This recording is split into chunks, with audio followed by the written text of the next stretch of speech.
The next question. Sir, I have a question.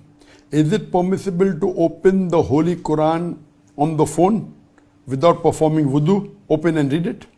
Jazakallah khairan. The question posed was that is it permissible to read the Quran on the phone, on any smartphone? And now it's available. There are many Quranic apps. You download it. So if you open on the phone without doing wudu, can you read it, or is it compulsory even while reading the Quran on the phone, iPhone or tablet, you have to have wudu? Regarding the question that can we touch a Quran, and now I'm talking about the Musaf, then I'll come to a tablet or electronic device. First we'll discuss on the topic, is it permissible to touch the Quran, the Musaf of the Quran without wudu?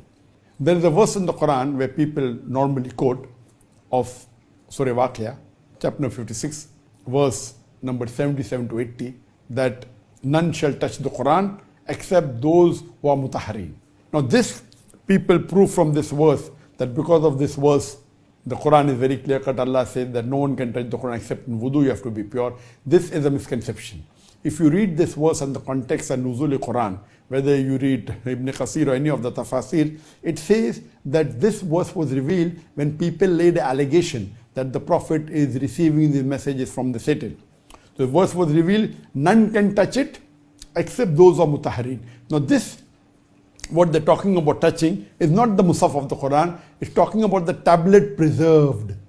Talking about the Lawh Mahfuz, not about the Musaf of the Quran. And when it says except those who are mutahhareen, it's not talking about the person being in a state of wudu. It's talking about those, not about physical purity, it's talking about everything, spiritual, everything. This is referring to the angels. So these verses of the Quran, of Surah Waqia chapter 56, verse 77 to 80, when the word mutahhareen is used, it's not referring to a human being being in wudu, it's talking about those who are absolutely pure, talking about the angels.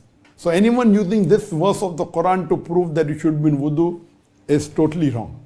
This is talking about the Lawh Mahfuz, and it is referring to the angels to reply to the allegation that the Prophet is receiving from the Satan. So Satans cannot come anywhere close to the tablet well preserved where the original Lawh Mahfuz is there. Now coming to the question that is it compulsory to be in wudu when you touch the Quran?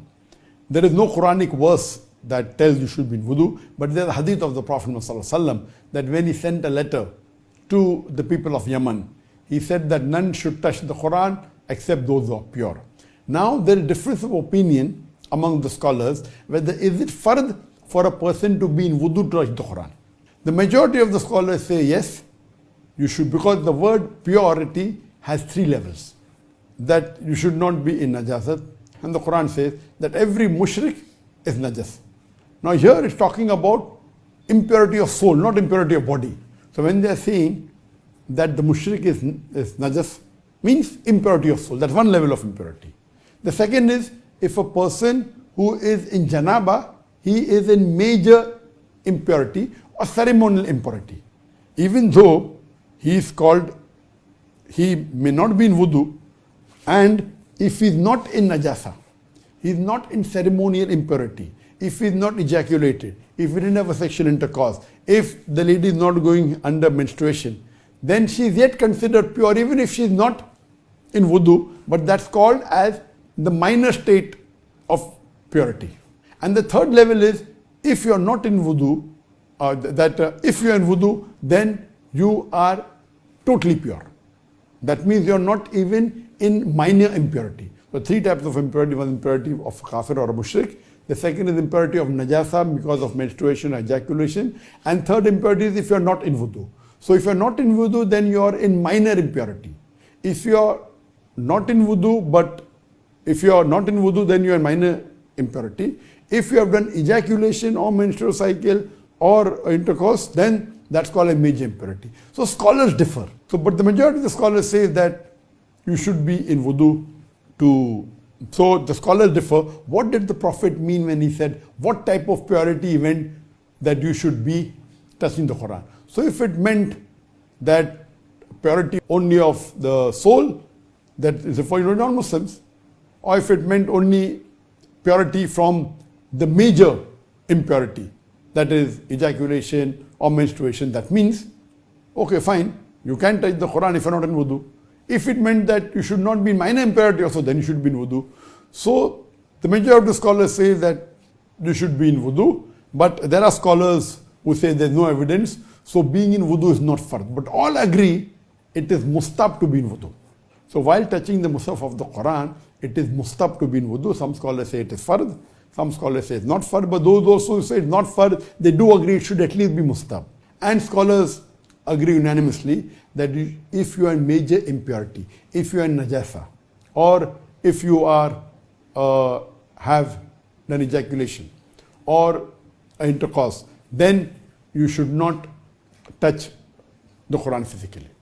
Now coming to the question that whichever scholars you believe in, whether it's a fard or not to be in fard, can we touch the mobile? Can we open the Quran on the mobile and read it, or on a tablet or on a computer or any electronic device? All the scholars unanimously agree that the ruling for touching a mushaf, a copy of the Quran, is not the same for an electronic device, whether it be a mobile phone, whether it be a smartphone, whether it be a tablet, whether it be a computer. This doesn't apply, so there is no question that you should be in wudu. All the scholars agree that reading the Quran, you don't have to be in wudu. So if you open the Quran on iPhone and touch the iPhone, or on a tablet and touch the tablet, or on a laptop or touch the laptop, or on a computer, touch the computer, all scholars unanimously agree that there is no requirement to be in wudu when you're reading or touching the iPhone or the smartphone or the tablet or a laptop or a computer. All unanimously agree that electronic device, you don't have to be in wudu, it's no problem at all. But generally, of course, all scholars agree that if you are in wudu, it is preferable, even while reciting the Quran, but it's not a fard at all. Hope that answers the question.